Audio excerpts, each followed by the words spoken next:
Sean todos bienvenidos a una nueva edición de Entre Trances.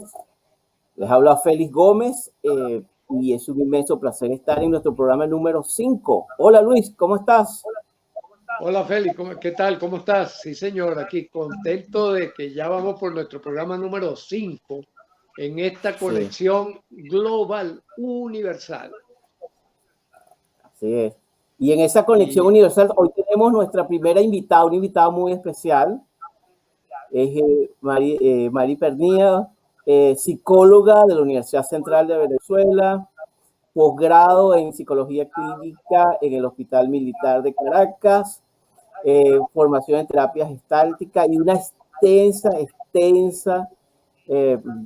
experiencia profesional en el campo de la psicoterapia en Venezuela y fuera de Venezuela, especialmente allá en Inglaterra, específicamente en Londres, donde vive hace un tiempo. Bienvenida, Mari, es un gusto tenerte.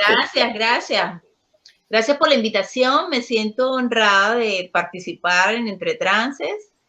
De verdad que muy contenta de participar aquí con el doctor Luis Arocha y contigo, Félix. Y de verdad que espero que podamos tener una tertulia bien interesante el día de hoy. Es un honor. Así esperamos. Y quería comenzar, Mari, preguntándote en esta experiencia de trabajar con migrantes, siendo migrante, ¿verdad? Y sobre todo también enfocar el asunto desde el punto de vista de cómo se afecta a la pareja desde esta posición de migrante. ¿Qué podrías decirnos al respecto? En mi experiencia ha sido una experiencia de mucho aprendizaje, ¿no? Porque cuando llegué aquí, yo llegué en el año 2000. Estaba viviendo mi propia experiencia como migrante de adaptación, el proceso de cambio, todo el impacto que genera a nivel individual, ¿no? El desarraigo, el aprender otros códigos, el moverme en una cultura distinta, parámetros culturales diferentes. Viviendo yo esa propia experiencia, empecé a trabajar en una ONG y esta ONG básicamente trabajaba con mujeres latinoamericanas. Entonces, mi primer contacto con otras personas migrantes fue en ese ámbito y en el proyecto de psicoterapia también estábamos un equipo que todas éramos de diferentes países, ¿no? Entonces, fue un proceso bien interesante en cuanto a mi vivencia personal y también de integración de aspectos culturales de Latinoamérica, porque trabajaba con psicoterapeutas de Argentina, de México, de Centroamérica, Colombia. Este proyecto estaba diseñado justamente para atender mujeres que al llegar acá empezaban a experimentar síntomas, ¿no? Procesos de adaptación que se complicaban y sobre todo con gente de Colombia. Yo empecé a tener el contacto del tema del refugio, ¿no? Del problema que se da de los desplazados en Colombia. En aquel momento, el mayor volumen de pacientes eran de nacionalidad colombiana. Entonces, ese fue mi primer contacto con una realidad bien dura, porque generalmente en estos pueblos donde estas mujeres eran desplazadas y sus vidas corrían peligro y el problema de la guerrilla en aquel momento, ellas llegaban acá y obviamente venían con una carga emocional porque venían huyendo, ¿no? Venían escapando de una situación complicada. Este país les daba la posibilidad de tener acá un asilo político y poder procesar sus casos, pero les resultaba muy complicado el poder hacer una vida acá, ¿no? Entonces, ese fenómeno para mí fue bien interesante para estudiarlo y para empezar a trabajar y para buscar también las herramientas terapéuticas que pudieran ser válidas para este grupo, ¿no? Tomando el tema de la pareja, obviamente salía porque muchas de ellas llegaban y acá empezaban a tener procesos de cambio en los que en muchas ocasiones no encajaba la pareja, ¿no?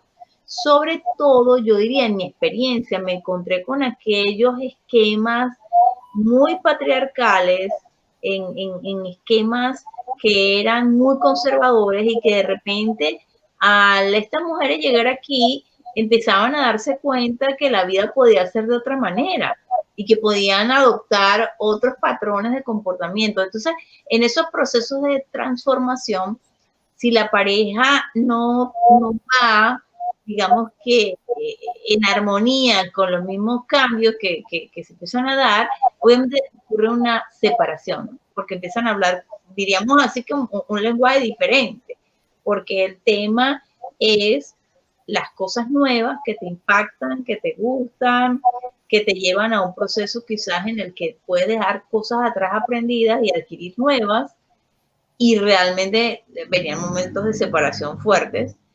En el proyecto tuvimos casos de violencia doméstica y yo no había visto casos de violencia doméstica en Venezuela. En mi experiencia allí vi depresión, ansiedad o conflictos de pareja, pero no violencia. Y empecé a trabajar con el tema de la violencia, ¿no? Y de allí me interesé mucho en estudiar este tema de la dinámica que se daba en las parejas cuando empezaban una vida en otro espacio. Bueno, como ustedes lo saben, pues las parejas tienen etapas, tienen ciclos, pero como un hecho como el de migrar puede generar un proceso de transformación a nivel individual y obviamente se genera en esa vida también de pareja en la que, dependiendo de también cómo esa relación era en el país de origen, esa relación puede quizás tornarse más positiva o llegar a una destrucción total de la relación porque no se entienden, no se comprenden y no pueden transitar el mismo camino juntos, ¿no? Ya. Ahora, una pregunta, ¿no? Es un clásico, sobre todo en las terapias que se han llamado de inspiración profunda, es decir, las que trabajan con los fenómenos del inconsciente, interpretaciones, ese tipo de cosas, que cuando uno de los dos miembros de la pareja se pone en terapia y el otro no, eso tiende a crear una ruptura. ¿Cómo, desde el punto de vista de la migración, descubriste ese fenómeno? Por ejemplo, ¿se trataban las mujeres solas? ¿Se trataban en pareja? ¿Qué fueron descubriendo ustedes? ¿Qué fueron viendo desde ese punto de vista? A ver, afortunadamente nosotros teníamos alianzas, ¿no? Había otra institución que daba terapia a los hombres y trabajábamos en equipo cuando hacíamos los referrals, porque cuando se refería a un caso, había gente que quería terapia de pareja y habían personas que querían ir hacia la reconstrucción, llamémoslo así, de esa relación, ¿no? Y podían tener expectativas positivas. Entonces, en ese sentido, el abordaje era bien sistémico, ¿no? Trabajando con esta pareja y abordando tanto aspectos individuales de cada uno como lo que interfería en que la relación estuviera en ese momento en un proceso de ruptura, por ejemplo, ¿no? Entonces, tratábamos de hacer un abordaje completo porque aunque esta institución era creada solo para mujeres y pasaba algo, las que primero buscaban ayuda pues eran las mujeres, ¿no? Pero teníamos a parejas que se involucraban y que querían también o que de repente se inspiraban, ¿no? Porque sentían que sí, que valía la pena el proceso que podían darse juntos de transformarse, ¿no? Es una oportunidad de crecimiento personal que algunos toman, otros no, dependiendo obviamente de las características, de cómo fue el proceso migratorio y de sus posibilidades, sus propios recursos internos, ¿no? Entonces, en esto, en mi experiencia, yo me encontré tanto personas que no, que se cerraban a esa posibilidad, personas que querían recibir terapia de pareja y podíamos referirlos y en otros lugares eran atendidos. También hacíamos grupos, ¿no? También hacíamos grupos y eso fue bien interesante porque en la terapia grupal se compartían experiencias comunes y era sumamente enriquecedor que ellas pudieran escuchar otras que iban pasando por el mismo proceso y darse cuenta que no estaban solas, ¿no? Porque el tema es que el inmigrante tiende a aislarse, sobre todo cuando siente que no maneja los códigos, ¿no? Y en esto que en algún programa ustedes comentaban, el tratar de pasar desapercibido, ¿no? En este país, sobre todo, como se habla otro idioma, como la cultura inglesa es tan distinta a la latina, sí se tiende a formar un gueto muy fuerte, con mucha cohesión, ¿no? Entonces la gente quiere seguir comiendo lo mismo, escuchando la misma música, asistiendo a lugares donde se conecten con sus raíces. Y eso no está mal. Pero me encontré con gente que era increíble. Yo no me lo podía creer, que había gente que tenía 20 años acá y no hablara el idioma, dependiera siempre de un intérprete.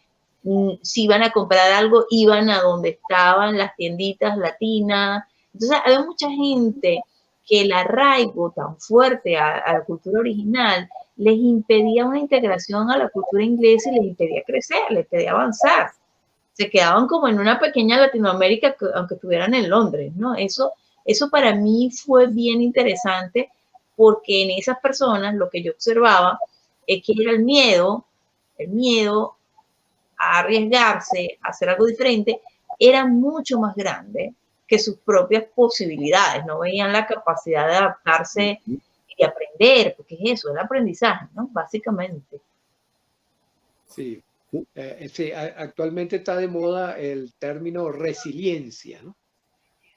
Incluso ha invadido el terreno de la terapia, ¿no? Cada vez aparecen más publicaciones. Yo mismo esta mañana estuve en un diplomado sobre resiliencia y estaba hablando sobre el modelo de resiliencia desde la perspectiva de lo que estamos trabajando Feli y yo y otro grupo importante de personas, ¿no? Entonces, fíjate, uno de los conceptos interesantes que hemos tomado en cuenta es la idea esa de que lo que llamaban la zona de confort. Yo digo, a mí no me gusta el término porque creo que es la forma de disconfort, la zona de disconfort realmente, ¿no? Pero sí es la zona de familiaridad, que ese hecho de que lo novedoso para un adulto produce cosquilla cerebral, ¿no? Entonces, creo que es un poco esa idea que estás manifestando, ¿no? Como los migrantes, la tendencia es a buscar más de lo mismo, ¿no? Siendo que el contexto está cambiando. ¿Eso era un tema duro en las conversaciones terapéuticas o no? Claro, no, es un tema muy presente en las conversaciones en la terapia. A ver, obviamente como el servicio era en español, era muy atractivo, porque era también como era Latinoamérica el asistir al servicio de psicoterapia, porque se encontraban en español hablando las terapeutas con características y de una manera u otra acentos que les traían buenos recuerdos, ¿no? Eso tenía un punto de vista positivo por el tema de la identidad, por el encontrar que puedes hablar con alguien en tu primera lengua, que es obviamente el lenguaje de las emociones. Si hablamos español y fue el idioma con que hablamos con mamá, con papá, pues obviamente por allí sale mucho más fácil la expresión emocional. Pero dependiendo del caso, obviamente, habían personas que no, que habían personas que sí querían asumir el riesgo y que sí iban progresivamente integrándose, ¿no? Pero muchas buscaban constantemente esa sensación de pertenencia a grupos en los que podían estar y participar. Y obviamente que esto de los guetos tiene su parte negativa, porque no empiezas un proceso de adaptación. Mi opinión es que cualquier posición radical no ayuda para nada, ni tampoco puedes negar tus raíces, ni desarraigarte y negarlo, y solamente tratar de aparentar que eres inglés en este caso, y seguir las costumbres de acá, porque te hace como un cortocircuito en el cerebro. Hay cosas que con nosotros no van. El inglés, por ejemplo, es muy rígido y no es para nada afectuoso como somos nosotros, como somos de cálido. Los chistes de los ingleses a nosotros no nos darían risa, ¿no? Nosotros tenemos otro concepto del humor, otro tipo de estructura familiar. Y entonces los vínculos que establece una familia inglesa son bien distintos, ¿no?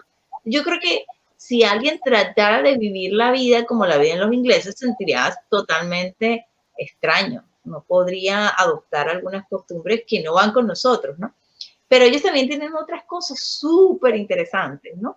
Cuando en la terapia venían algunos elementos, alguna observación de alguna conducta que retaba esos parámetros que ya nosotros traemos, para mí era súper interesante. Para mí era hasta bonito destacar los elementos que a mí, como terapeuta, me parecen súper interesantes porque rompen con patrones que nosotros traemos, pero que realmente te abren los ojos, ¿no? Porque, bueno, cuando tú migras, hay una especie de apertura de tu mente a nuevas experiencias, a nuevas cosas. Entonces trabajábamos desde esa perspectiva, ¿no? De tratar también de encontrar qué era lo interesante dentro de lo diferente y qué es lo que tú puedes descubrir en ese otro que es distinto, que te puede ayudar a crecer, que te puede ayudar a ver la vida de una manera distinta, porque hay cosas que se celebran de otras maneras en otros sitios, ¿no? Entonces, eso, yo creo que algunos pacientes están preparados y tú puedes sembrarle esa chispita, esa curiosidad de explorar y de encuentro con lo distinto y de crecimiento, de que lo diferente representa algo que me puede aportar. Entonces, lo trabajamos muchísimo y hacíamos también inclusive talleres y actividades con diferentes formas que tienen los ingleses de representar algunas cosas, ¿no? Y para ella resultaba un aprendizaje, ¿no? Cuando hacían como esa especie de insight y empezaban a ver las cosas desde otra mirada, eso es fascinante, ¿no? En mi experiencia yo tuve tanto gente que se quedaba con una primera impresión de arraigo y de negativa, digámoslo así, en relación a lo distinto y querían estar siempre aferrados a lo que ya traían de sus propios países, como gente muy abierta, ¿no? Y yo creo que las personas que han tenido mayor éxito son las que tienen este nivel de apertura, este nivel de decir, oye, déjame experimentar, déjame probar, déjame ver cómo es esto y no rechazarlo. Mari, hay una reflexión que, escuchando a Luis y escuchándote, que es lo que, por ejemplo, yo he encontrado en Australia, ¿no? En trabajos con inmigrantes, no solamente latinos, sino de otras nacionalidades.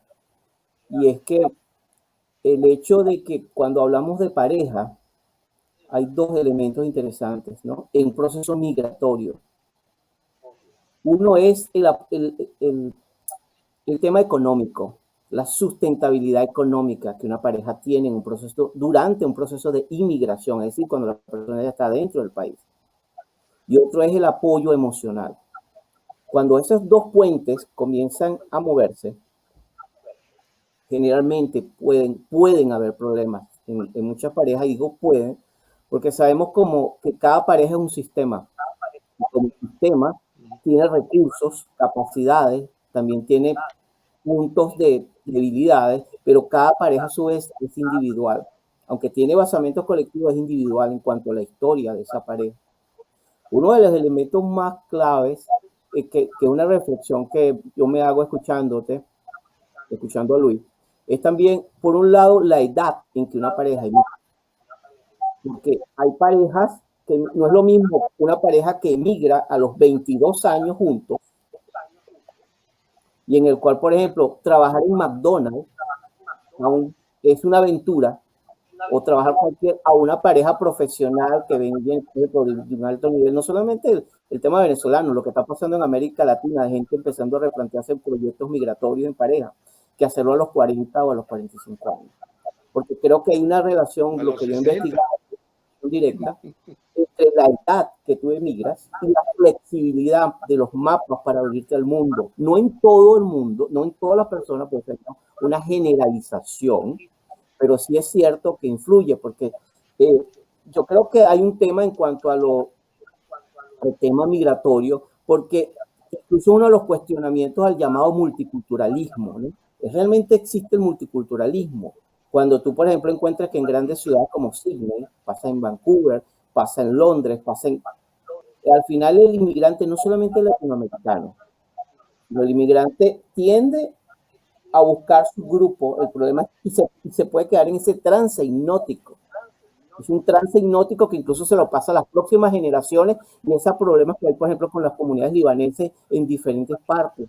No todos los libaneses, pero en ciertos grupos, por ejemplo, que hay problemas de que no hay adaptación, no hay conexión con el país de arraigo, incluso en la primera o segunda generación. Dicho esto, te quería preguntar, desde esa perspectiva, que no sé si suena un poco lo que se vive en el Reino Unido, que es extremadamente una sociedad bien compleja, bien ricas en todo orden. ¿Cómo encuentras tú los desafíos de la pareja en cuanto a esto que te estoy planteando? ¿Cuáles son los principales desafíos que enfrentan las parejas para el proceso migratorio? Bueno, lo que has dicho es muy válido de la edad, obviamente, porque nosotros sabemos que a medida que avanzamos, hay unas estructuras que pueden estar mucho más rígidas, obviamente que influye la personalidad, ¿no? Pero pueden estar muchísimo más afianzados algunos patrones. Y claro, cuando se es joven hay mucha más plasticidad cerebral, eres más flexible, de cierta manera también tienes como ese impulso, ¿no? Esa energía vital que te lleva a explorar, a la aventura, a arriesgarte, quizás ves menos las consecuencias. Y cuando pensabas en la edad, también pensaba, es diferente de una pareja joven a una pareja con cierta edad y que además tengan hijos, por ejemplo, porque los hijos ya le agregarían otro elemento a esa pareja, ya hay otros dependientes, hay influencia de otros elementos, ¿no? Pero entonces obviamente que los desafíos son muy grandes y yo lo que pensaba en relación a los trances hipnóticos y todo lo que nos plantea bueno, los diferentes abordajes teóricos y lo que nosotros podemos observar en la práctica, es que la transformación va a ocurrir al emigrar. Al estar en un espacio distinto, no es solo que te moviste del lugar, es que en la psique empiezan a ocurrir una cantidad de cosas de las cuales no se está consciente, porque son muchísimos estímulos en simultáneo, mucha información distinta, muchas costumbres diferentes, y cada uno va a recorrer su propio camino. Y en ese camino puede que haya un encuentro o un desencuentro. Yo lo veo de esa manera, ¿no? Porque si la pareja tiene un buen nivel de comunicación, si de una manera u otra ellos ya han pasado por otros procesos de transición, porque tengamos claro que una pareja pasa por etapas y transiciones. Y este de emigrar es una transición, yo te diría, como de impacto. Yo usaría esa palabra porque te mueves, ya no tienes el mismo trabajo, ya no tienes la misma red de apoyo, ya no tienes los mismos amigos, entonces esa pareja debe conservar su individualidad en esa construcción de una nueva vida en otro espacio, pero también no deben perderse el uno del otro, ¿no? Porque realmente lo que pasa, o lo que he visto en mi experiencia, es esa pérdida que ocurre, que en algún momento empiezan a transitar caminos distintos y ya no hay posibilidades. A ver, y puede ser que esa pareja ya viniera con ciertas fracturas en la relación, pero no estaban conscientes de ella. Eso me he encontrado en la experiencia. Y la migración es algo que mueve el piso, pero no es que la relación de pareja empiece el conflicto por la migración. El conflicto a lo mejor ya estaba, pero esto es como el escalón que faltaba, el momento de crisis en el que la pareja no tuvo los recursos como para poder lidiar con lo que les estaba pasando internamente y a lo mejor la ruptura era necesaria, ¿no? Entonces se dan varios tipos de situaciones porque no siempre las relaciones duran el tiempo de que la gente quiere. A veces hay que cerrar ciclos y iniciar nuevos ciclos, ¿no? Claro. Mari, una preguntita. Fíjate que está un poco mencionando como las etapas de desarrollo natural, la historia natural de una pareja, que bueno, ya hay muchas formas de entenderla, pero hay como ciertos patrones fundamentales, que sea aquello de la crisis del noviazgo, la luna de miel, la llegada del hijo, los 7 años. ¿Observaron cambios cualitativos o cuantitativos cualitativos y cuantitativos en esas etapas, en este trabajo tan interesante que ustedes han llevado a cabo? Ambas cosas, ¿no? Porque obviamente, a ver, La relación, yo creo que lo importante que hay que tener claro, ¿no?, como profesionales del área, es que los procesos de transformación implican que hay que hacer un recorrido, ¿no? Y en ese recorrido pudiesen haber cambios cualitativos, cuantitativos y de toda naturaleza, porque inclusive dependiendo de a qué país se migre, ¿no? Si se migra a un país en el que algunos aspectos culturales son semejantes, algunas costumbres, y de repente no se pone tan en juego esa estructura que se traía de base, quizás el desafío no sea tan impactante, ¿no? Porque yo lo que me encuentro, te voy a poner el ejemplo del tema de la violencia. Bolivia, yo vi algunos casos de Bolivia. Era como que el tema del agresor, y muchas mujeres venían de sectores muy humildes, era normal que el hombre le pegara a la mujer. Y para mí aquello era como extraño. Decía, pero ¿cómo ella me va a decir que así como el papá le pegaba a la mamá, entonces su marido le pegaba, entonces ella siente que él la quiere?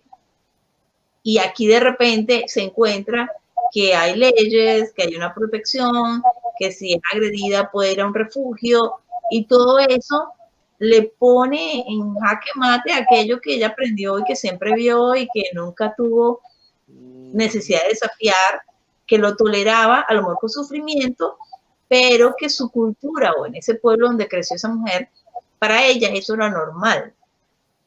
Uso ese ejemplo porque muchas mujeres en talleres que hacíamos de violencia doméstica, hacíamos talleres informativos. Y ellas, cuando veían que había un ciclo de la violencia y se les explicaba toda la conducta del agresor, era como un descubrimiento. Dice, ¿pero qué? A mí me pasa eso, pero nadie nunca me lo dijo, pero yo no sabía. Y entonces tengo derechos, y empiezan esas mujeres a conceptualizarse de otra manera, ¿no? Para mí era un proceso bien interesante y yo diría que bien bonito, porque esa movilización generaba un encuentro con una realidad distinta que las hacía conectarse con una necesidad que ya estaba presente, pero que no era reforzada por su medio social, ¿no? Porque yo tuve mujeres que cuando iban a poner la denuncia a la policía, el policía le decía que ella era la culpable y que tenía que complacer al marido. Entonces, en esa estructura no encontraba un lenguaje en el que pudiera ser escuchada y en el que pudiera sentir que alguien le podía de una manera contrariar ese mandato, llamémoslo así, de que tienes que obedecer al marido, ¿no? Cosas así, que uno creería que no pasa, pero pasa en esta época, ¿no? Y pasan muchas cosas que realmente, dependiendo, porque yo luego estuve en un refugio y allí no solo había mujeres latinoamericanas. Entonces, cuando llegaba alguna mujer que era musulmana y que había roto con el honor de esa familia, aquello, trabajar con ese cambio conceptual era muy arduo, ¿no? Entonces, yo diría que depende, ¿no? Porque nosotros, de donde vengan las personas, ya vienen con una carga emocional, con una cantidad de ideas que les fueron transmitidas, y algunas mujeres, cuando se encuentran en una realidad distinta, quieren desafiar esa realidad, quieren realmente contradecirla, ¿no? Y cuando encuentran que tienen libertad, es maravilloso. O sea, es de verdad que como una apertura de un mundo diferente, que eso yo de verdad lo he disfrutado mucho, lo he disfrutado bastante, de encontrarme con personas que pueden desafiar y que tienen la fortaleza para hacerlo, pero nunca habían tenido, yo diría que es un pequeño empujoncito, porque lo que hacemos como terapeutas es dar el permiso para que esa persona saque lo que tiene por dentro, ¿no? Y pueda visualizar una realidad a futuro distinta, pueda verse de otra manera. Nosotros trabajábamos en el servicio con la terapia centrada en las soluciones. La persona que nos dio el entrenamiento, ella había sido discípula de Chaser, que de Chaser fue discípula de Milton Erickson. Y era muy interesante trabajar con una perspectiva a futuro, ¿no? Cuando empezabas en el ejercicio en la terapia, a que esas mujeres se imaginaran un mañana distinto y qué podían hacer ellas para que su vida fuera diferente, y daban unas respuestas maravillosas, ¿no? Lo que a mí me encantaba más de esta postura como psicoterapeuta es que el paciente se convierte en un experto, y tú como terapeuta lo que haces es estar con una genuina curiosidad tratando de sacar lo que hay para que esa persona se pueda ver diferente y actuar diferente en el futuro deseado, ¿no? Lo que se llama el futuro deseado. Y realmente salían cosas maravillosas, que yo creo que es una de las magias de la terapia, ¿no? El poder conectar a esa persona con su propio deseo. Claro. De alguna manera pienso, ¿verdad? Se me ocurre que ustedes estaban haciendo están haciendo una extraordinaria labor con esto de servir como de puente, ¿no? De puente o vaso comunicante entre la cultura de raíz y la neocultura, ¿no? Ahora, Ray Kurzweil, este personaje creativo, ¿no? Señalaba lo siguiente, ¿no? En un artículo, él decía, hace un siglo atrás, un nieto sabía que iba a tener la misma vida de su abuelo y por lo tanto le seguía la pauta, lo admiraba y tendía a repetir lo mismo que su abuelo le enseñaba.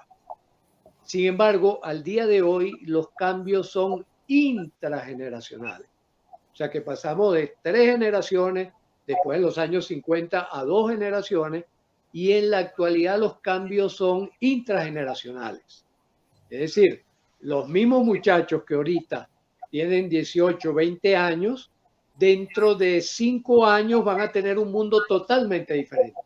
Y va a ser un mundo hiperconectado. ¿Cómo visualizan ustedes o cómo visualizas tú este fenómeno de tener que adaptarnos, como lo hemos hecho muchos de nosotros, ¿verdad? De irnos adaptando sobre estos cambios y ir como reculturalizándonos hacia lo que va a ser una cultura universal. Porque fíjate este fenómeno, aquí estamos nosotros tres en tiempo y espacios totalmente distintos y sin embargo estamos compartiendo este momento, ¿no?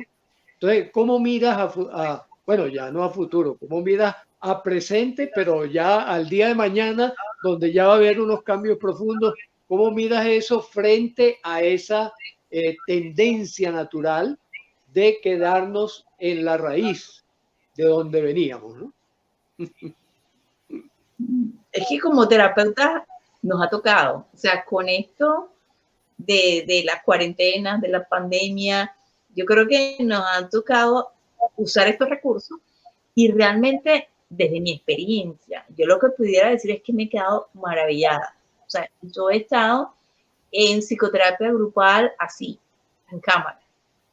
Ver el efecto de las intervenciones, ver que la gente se moviliza, me ha dado una satisfacción maravillosa porque al inicio yo estaba también así como, porque bueno, fuimos formados en escuelas donde, bueno, había un setting de cierta manera, ¿no? Y como que no es fácil, o sea, por más de que, claro, aunque seamos flexibles, es como que te cuestionas, dices, oye, pero realmente esto va a funcionar.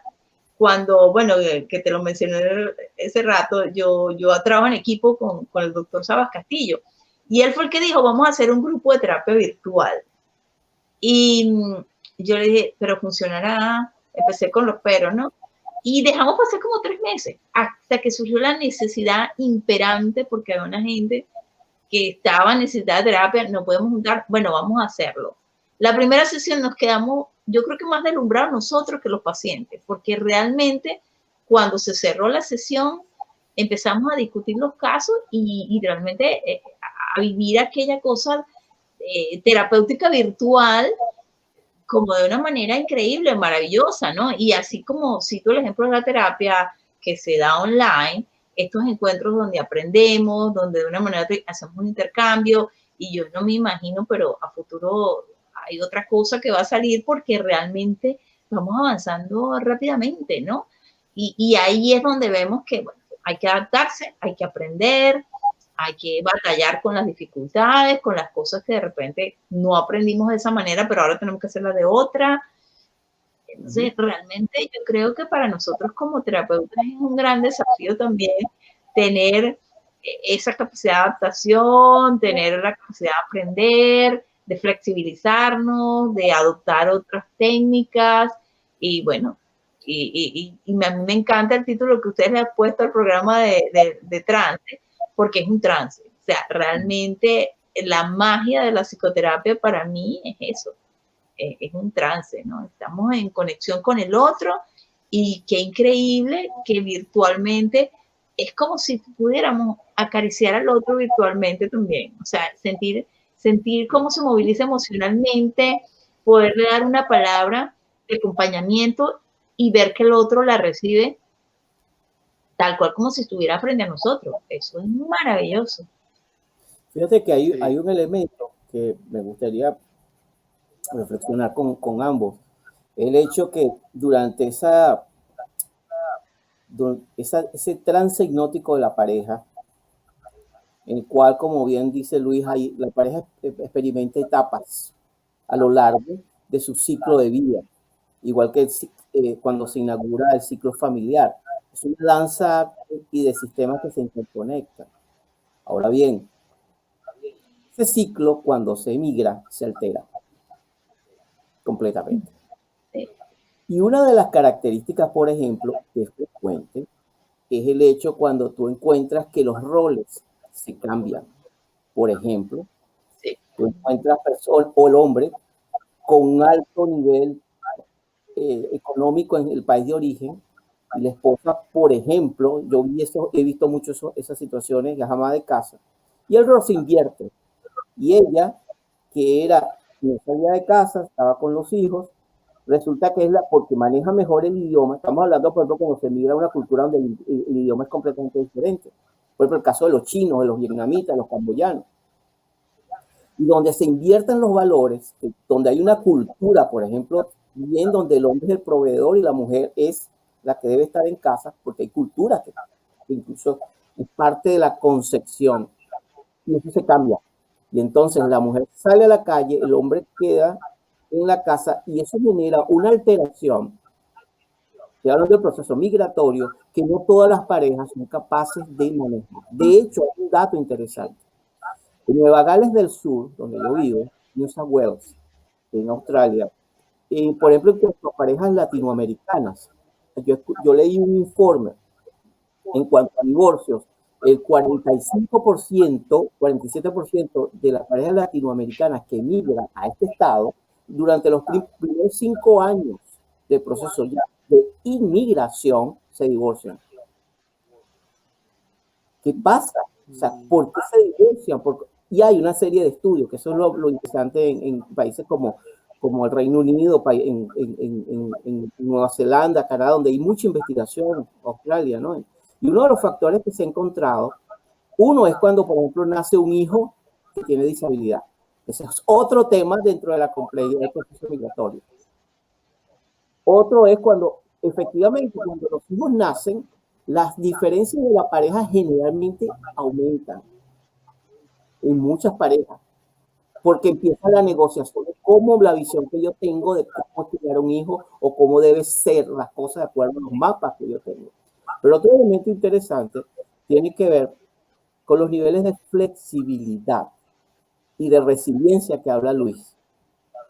Y al mismo tiempo hay una cosa, finalmente quedamos en una pareja en la cual un día él y ella se miran sin energía, parejas sin energía, parejas deprimidas, frente al contexto titánico, diría yo, que implica el proceso migratorio, que no es un proceso de 1 año, 5 años, un proceso de la vida,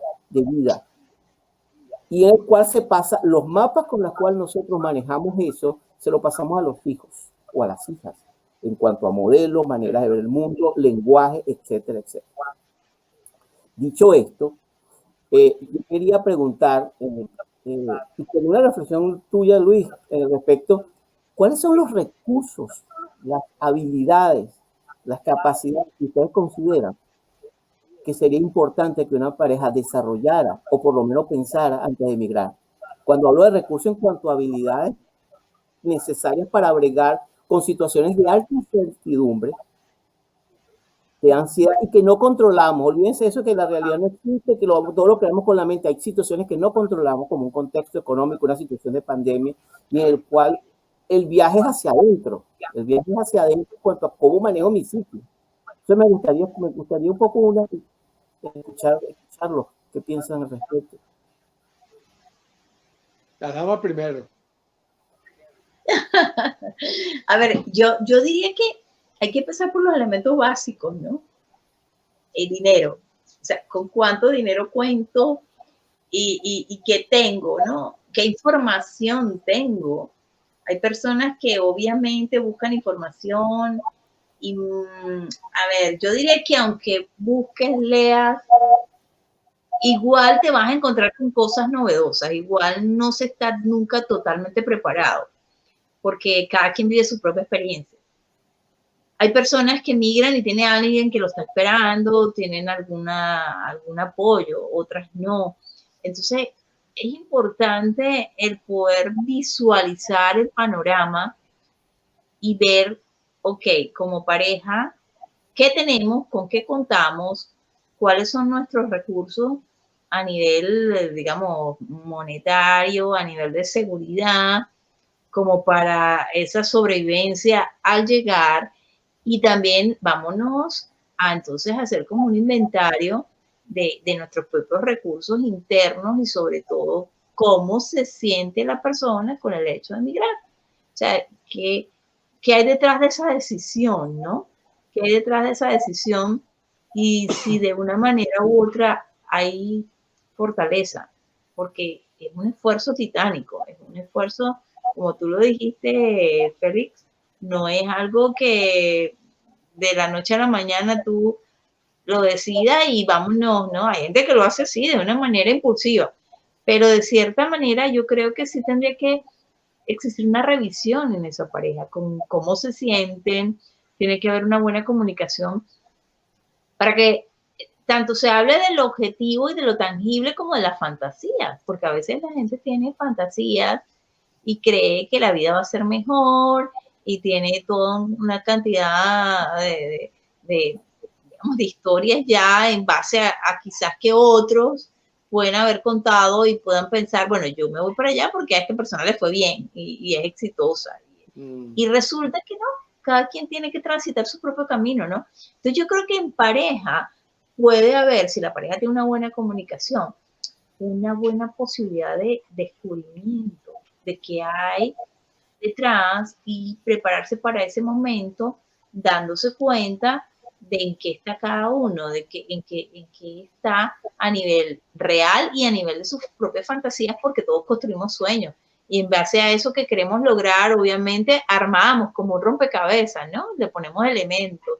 Entonces, quizás en un diálogo en pareja puede haber el que te refleje qué elementos pueden estar afianzados en una base real y cuáles no, y cuáles pueden ser un sueño posible de construir y de una manera u otra implicar un esfuerzo, pero si hay la motivación, yo diría que tiene que haber una motivación importante, no, obviamente hay parejas que vienen escapando y nosotros sabemos la realidad económica y política, por ejemplo en el caso de Venezuela, que obliga, pero no es lo mismo una persona que tenga el dinero suficiente y que tome un vuelo y que tenga alguien que lo oriente, sobre todo al principio, a alguien que se vaya caminando, como sabemos que pasa. Claro, claro. Sí, sí. Sí, fíjate, es interesante. Yo añadiría eso porque son elementos clave y muy importantes. Hay dos cosas, hay dos tipos de actividades que los seres humanos realizamos de manera casi perfecta. Son los deportes y la guerra. En esas dos actividades los seres humanos hemos desarrollado lo increíble, a tal punto, por ejemplo, que viniendo de una cultura guerrerista por siglos, en la actualidad se tienden a evitar los enfrentamientos entre las grandes potencias, ¿no? ¿Por qué? Porque ya saben que el nivel de desarrollo militar ofensivo es de tal magnitud que no va a haber ganadores. ¿Verdad? Por lo tanto, ¿y cuál es la clave en esas dos cosas? ¿Qué es lo que es común tanto a la guerra como a los deportes? La compactación del equipo. El equipo que está jugando junto tiene una coordinación casi perfecta de las decisiones que cada uno toma dentro del juego. Incluso fíjense que, por ejemplo, durante años se especuló de equipos de superestrellas. El mejor arquero con la mejor defensa, con el mejor mediocampista, con el mejor delantero y tal. Eso no dio resultado. Eso no sirvió. Porque la clave estaba en la coordinación entre los jugadores, no el que hubiesen estrellas o no estrellas. Y yo digo, lo mismo pasa en la familia y lo mismo pasa en la pareja. Si la pareja es lo suficientemente compacta como para decir, este es el conjunto de decisiones que vamos a tener, donde claramente está determinado cuál es el rol que va a jugar cada uno, esos pueden superar muchísimos obstáculos. No todos, por supuesto, porque habrá obstáculos que a lo mejor son insuperables, ¿no? Yo recuerdo una vez, por ejemplo, que Laura y yo estuvimos a punto de naufragar porque nos agarró una tormenta en alta mar y íbamos en un bote de 4 metros de largo, ¿no? Y vimos olas de 10 metros de alto y eso no era un bote, eso era una barajita suspendida en aquel mar horrible y tal. Y lo que dijimos fue, cerramos fila, nos unimos al mismo tablón y tendremos el mismo destino. Si nos salvamos, celebraremos que nos salvamos y se lo contaremos a todo el mundo. Esto lo he contado yo como 2000 veces, ¿no? ¿Por qué? Porque entendimos que ese era un momento en el cual no podíamos frente al enemigo, no podíamos frente a la naturaleza que estaba desbordada, ¿no?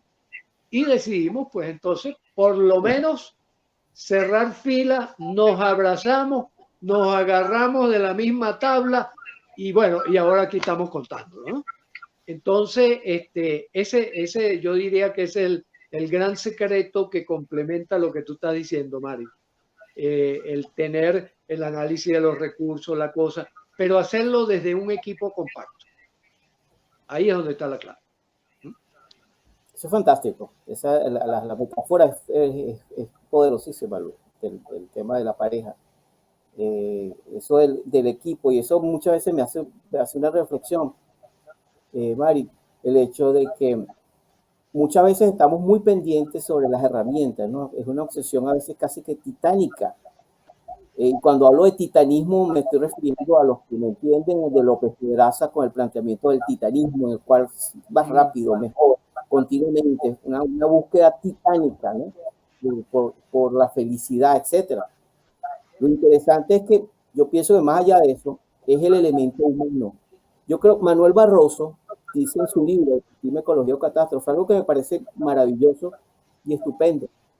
Dice, las parejas que se mantienen a lo largo del tiempo tienen las siguientes características. 1, una alta conciencia de sí mismos y de sus propias necesidades. O sea, ¿qué quiero yo en mi vida? Empezando yo, ¿qué quiero yo conmigo mismo? Porque si yo no sé qué quiero conmigo mismo, ¿cómo puedo pretender manejarme con el otro? Eso a veces es utópico, ¿no? Es una distopia. Lo segundo es la conciencia que tengo yo de mi pareja. Una cosa es ser pareja y otra cosa es tener pareja. Son conceptos diferentes. Y otro tercer elemento es la conciencia como pareja de los objetivos que tenemos juntos. A veces, que yo creo que eso es clave, es muy en la onda de Víctor Frank. O sea, ¿qué realmente me motiva a mantenerme con mi pareja? ¿Cuál es el proyecto juntos que no es igual al proyecto individual? Yo creo que es donde se dan muchas confusiones y donde yo creo que es esencial, sobre todo cuando la gente emigra. Porque los contextos cambian, las personas cambian, el café, el olor del café cambia, la calle ya no es la calle que yo transitaba, el idioma, el acento cambia, todo cambia. Entonces, yo creo que hay un elemento que es clave, el hecho de jugarse limpio, con honestidad, Y es un proceso que, como dice Mari, pues nos conecta con una alta vulnerabilidad, a ser vulnerables, ambos. Yo creo que al final nos lleva a un proceso muy rico, muy complejo, pero muy rico al final. Es de plomo en oro, como diría mi amigo Salvador Carrión en su libro sobre metáforas. O sea, hay mucho oro que tú descubres en ese proceso de individuación de la pareja juntos en un viaje donde no hay uno por encima del otro, son dos compañeros, dos peregrinos ayudándose y compartiendo el viaje, que es lo que define de una manera muy hermosa ese ejemplo. Y lo que dice Mari en la experiencia que ha tenido allí en Reino Unido. Y que en ese viaje hay un descubrimiento, ¿no? Si hay esa apertura al descubrir, no solo en el mundo externo, sino en el mundo interno, qué pasa. Y hay la apertura a compartirlo con el otro, hay muchísimas posibilidades de que esta pareja crezca, que ese proceso migratorio, que de por sí ya es un impacto, así tengan los recursos económicos, te espere a alguien, tengan la información, así tengamos muchas cosas, siempre hay un descuadre, hay un desbalance, hay algo que te mueve y wow, porque sentimos, ¿no? Entonces la conexión con estas emociones y el acompañamiento que hay al otro desde la comprensión, desde el entendimiento, que es algo que yo creo que podemos tratar de describirlo con palabras, pero también nos quedamos cortos. Yo siento que es algo que podemos obviamente observar y tratar de definir, pero esa conexión, como tú decías, entre las personas y el cómo de una manera u otra hacen esa transición, es fundamental, es fundamental. Cómo se visualizan y cómo se transmiten emocionalmente este impacto que puedan estar sintiendo, ¿no? Sí, Sí. yo diría, ya no podemos vivir ingenuamente, ya no podemos vivir inocentemente. La vida es compleja, nos da suficiente complejidad, más ahora con estos cambios tan violentos y tan profundos que están ocurriendo, donde vamos a lo mejor a un solo país, vamos a un solo planeta, vamos a una sola compañía, vamos a un solo gobierno. Esta es la tendencia que estamos viendo, que se aceleró con el COVID y que nos puso en esta dimensión de estar aquí tres personas, ¿verdad? Tres terapeutas conversando a pesar de los tiempos y la distancia diferente, ¿no? Y creo que eso hay que transmitirlo, eso hay que aprenderlo, eso hay que practicarlo. A mí me sorprendió mucho desde la primera vez que fui a Buenos Aires, porque Buenos Aires, que se ha convertido en la capital mundial de la psicoterapia, tiene la particularidad de una cultura donde el que no está en terapia no está en nada. ¿Verdad? El que no tiene un coach, un terapeuta o un asistente, un consultor psicológico, lo ven hasta como extraño, ¿no? Y yo creo que eso hay que universalizar. Todavía en la mayoría de los países de América Latina, los psiquiatras, los psicólogos, los coaches, somos vistos como unos intrusos. Además, somos vistos como una amenaza, porque somos como los representantes de que la locura está a nuestra derecha. Y creo que, por ejemplo, reflexiones como esta que estamos haciendo acá contribuyen a que efectivamente vayamos a un modelo mundial donde la gente conozca de estas cosas y la incorpore a su vida cotidiana, ya que se hace indispensable y cada día más. Sí, sí, es un elemento interesante. Además que fíjate que Luis y Mari, es muy la conversación de hoy. Es un ejemplo de estamos en diferentes contextos, ¿no? Sobre todo cómo vemos las cosas. Mari está en Londres, Luis está en Quito y yo estoy en Sydney. En 10 horas diferentes, 9 de la noche allá en Londres, 9:30 en Londres, algo así. Tú estás allá 4:30 de la tarde, yo estoy acá a las casi 10 de la mañana del día domingo. O cosas interesantes, ¿no? Que no imaginábamos hace 2 años, 3 años. A mí la reflexión que me toca con esto de la pareja, es que yo creo que ahí es una experiencia. La migración en sí no es buena ni es mala, es un proceso, como ustedes bien definen, complejo.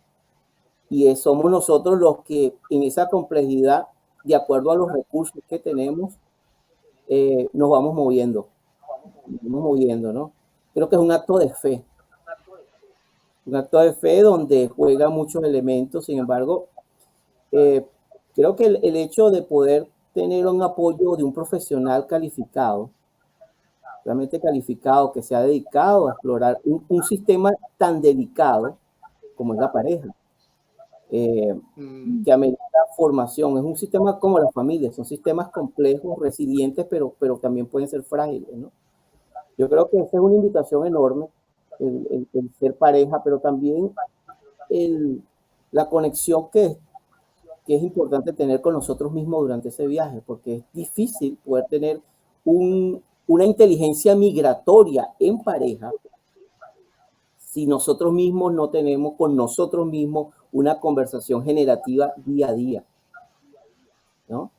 Y donde yo creo que el gran desafío, lo interesante y lo apasionante es que los mapas con los cuales yo funcionaba en mi rol, en el país donde partí, ya no es posible en muchos casos en el país que me recibe. Y eso implica mi pareja, mi esposa, mi compañero. Entonces, eso implica una inmensa flexibilidad y resiliencia enorme, con un alto concepto, una palabra que yo reivindico mucho en tiempos tan titánicos, es el de la vulnerabilidad. La vulnerabilidad como una oportunidad, una invitación a escucharme más, ¿no? Y yo creo que eso es un poco lo que me ha encantado de la experiencia, tanto tuya, Luz, por toda la cantidad de cosas que estamos haciendo en Ecuador, como la experiencia en Reino Unido de Mari, que además que Mari me recuerda mucho esta frase de Lorena McKenney, que esa cantante canadiense tiene tiene un álbum, creo que dice: "Oh Musa, háblame de aquellos que han viajado ancho y lejos". Y yo creo que María es un hermoso ejemplo de esa peregrinación. Estuviste por Escocia recientemente viajando, y es una viajera y es una mujer sumamente inquieta. Y eso es algo que siempre me ha encantado en Mari, ¿no? Y tan inquieta es que mira los viajes que anda metida, viajes internos, viajes en grupo, y haciendo cosas interesantísimas. Claro, sí, sí. Bueno, es que viajar es una aventura muy interesante, de aprendizaje, y te lleva a otros espacios de encuentros a veces con lo inimaginable, ¿no? Es maravilloso. Así es. Y bueno, yo creo que en pareja es esa capacidad que puedan tener ambos para entregarse la experiencia, ¿no? Yo creo que eso va a determinar que haya un proceso de adaptación, bueno, vamos a poner exitoso entre comillas, ¿no? Porque siempre pueden haber dificultades, desafíos, pero el cómo de una manera u otra se puede transitar el camino sin quedarse atrapado en conflictos que no lleven al bienestar, ¿no? Porque al fin y al cabo una pareja es para el placer, es para disfrutar. Para acompañarse. Claro. Sí, sí. Acompañarse en el andar por la vida, ¿no? Como decía Andrés Eloy Blanco, las horas pasan, aprendamos a pasar con ellas. Muy bonita esa frase, doctor. Sí, señor, de las uvas del tiempo. Es que en mi infancia se acostumbraba que el 31 de diciembre, poco antes de la medianoche, se ponía el poema de Andrés Eloy Blanco, ese que decía las uvas del tiempo, de contar las 12 uvas y comerse las uvas y tal. Y entonces desde niño yo vengo escuchando eso, ¿no? Y quedaba atrapado con esa parte del discurso, ¿no? Del poema, ¿no? Donde él decía: las horas pasan, aprendamos a pasar con ellas. Como, wow, qué interesante. Y qué frase tan... Sí, esto encierra un... Porque a veces nos quedamos pegados, ¿no? Nos quedamos pegados en algo. Exactamente. Sí. Y muy apropiada para el tema migratorio, porque es que las personas que se quedan atrapadas en la nostalgia, en lo que tuve, en lo que yo era, en el estatus que tenía, pues obviamente viven desde la frustración. Y la frustración les lleva por la tristeza, por la angustia, y no disfrutan lo que Sí, pueden sí. estar, las oportunidades, lo que se pueda estar presentando, ¿no? Claro, por la enfermedad misma, ¿no? Fíjate que hay una metáfora que utiliza Francine Shapiro, la creadora del MDR, ¿no? Francine Shapiro dice, el trauma ocurre cuando el tren se detiene. Y a través de su técnica del MDR, de la neuroestimulación bilateral alterna, ¿qué es lo que hace? Ella dice, volvemos a mover al tren. Ese tren que se quedó pegado en la estación y no avanza, con la estimulación bilateral y alterna, lo soltamos y vuelve otra vez a andar, ¿no? Porque sí, porque la vida es eso, movimiento, ¿no? La vida es movimiento y movimiento continuo, ¿no? Bueno, De y hecho, dicho, yo digo, suelo decir que hay tres términos, tres verbos importantes en el siglo XXI: movimiento, conexión y convergencia. muy bien, y es una manera hermosa de conectarnos con un trance Exactamente, hipnótico generativo, porque hay trances muy oscuros que ya ese es otro tema. Pero bueno, exactamente. ya hemos cumplido ya una hora de programa, así que es hora de ir cerrando. Eh, Luis, no sé si quieras comentar algo o hacer una última pregunta a Mari antes de cerrar. No, me gustaría que Mari cerrara con algún mensaje para los que nos están mirando y para nosotros también, para Feli y para mí, ¿no? Un mensaje de toda esta hermosura de trabajo que estás haciendo. Me parece maravilloso, te felicito y me encanta que haya gente como tú que está contribuyendo al ascenso humano. Bueno, de verdad que me ha encantado el espacio y sobre todo esta posibilidad, ¿no? De intercambiar conocimientos, experiencias, porque como terapeutas nosotros nos formamos y tenemos una base teórica, pero a medida que empezamos a trabajar nos encontramos con diferentes tipos de contextos que también nos empiezan a definir y también nos empiezan a de una manera u otra tomar para bien, diría yo, cuando nosotros tomamos el conocimiento y vemos qué herramientas resultan más útiles y con mayores posibilidades para la transformación, para el acompañamiento a las personas que vienen en búsqueda de algún tipo de ayuda, ¿no? Entonces, para mí, de verdad que es algo que me ha llenado estar en este espacio, compartir con dos personas que de verdad están haciendo y creando esto yo diría que es una oportunidad a través de YouTube y a través de estos videos de aprendizaje también para otras personas que puedan seguirnos y que puedan escuchar la tertulia. Entonces, de verdad que me siento honrada, muchísimas gracias y yo creo que el mensaje final sería que, bueno, que tenemos que continuar en este proceso de trance, porque porque en este momento los tres somos terapeutas y los tres somos migrantes, y realmente el proceso nunca termina. Cada día descubres, cada día encuentras cosas en la experiencia que como ser humano te llevan a trascender, te llevan, si sabes aprender de cada cosa que se te cruza en el camino, pues realmente hay que vivirlo, hay que vivirlo, hay que experienciarlo, hay que disfrutarlo. Esa sería mi invitación para la audiencia y a ustedes darles las gracias por invitarme el día de hoy y de verdad que cuando me dijo que yo era la primera invitada, para mí fue un placer decir que sí, saber que me iba a encontrar aquí con el doctor Luis Arocha, que siempre es renombrado, muy reconocido y realmente tengo muchas personas en común que son muy cercanas a usted. Y bueno, con Feli ya tenemos toda una historia porque sí, hemos compartido en otros momentos, pero la magia de la virtualidad nos ha permitido estos encuentros posibles. Entonces, los disfruto, los agradezco y de verdad muy contenta. Bueno, muchísimas Amén. gracias a todos y bueno, ha sido un gusto. Y nos estamos encontrando en el próximo Entre Trances. Saludos. Exacto. Hasta la próxima. Un abrazo y seguimos. El abrazo. El abrazo virtual. Doctor Un abrazo virtual, sí señor. Conexión. Pero estamos cruzando varios océanos con ese abrazo. Así es, Así es. Atlántico. Porque hoy estamos en y 3 Pacífico. continentes distintos. La magia de 3 continentes. ¡Wow! Así es.